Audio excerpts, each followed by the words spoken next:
ফেসবুকে আব্বুর কমেন্ট দেখে চমকে উঠলাম। একটা গ্রুপে লেখা দিয়েছি, সেখানে আব্বু কমেন্ট করেছে, ভালো লিখেছেন ভাই। শেষমেশ নিজের ছেলেকে ভাই বানিয়ে দিয়েছেন। আমিও সেখানে কমেন্টে রিপ্লাই দিলাম, থ্যাঙ্কস।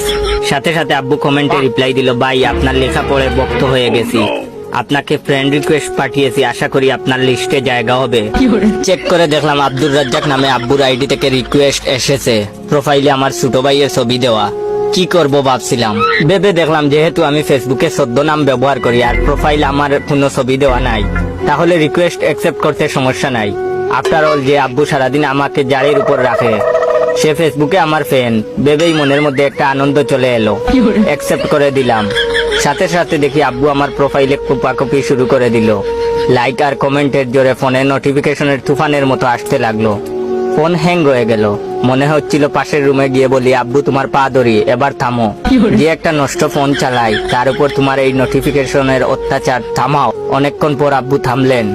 রাত 11টার দিকে আব্বু মেসেজ দিলেন, ভাই তুমি মনে হয় আমার ছোট হবে, আমার বয়স 48 চলে, আমার 2টা ছেলে একটা মেয়ে আছে, আমি তোমাকে তুমি করে বলি।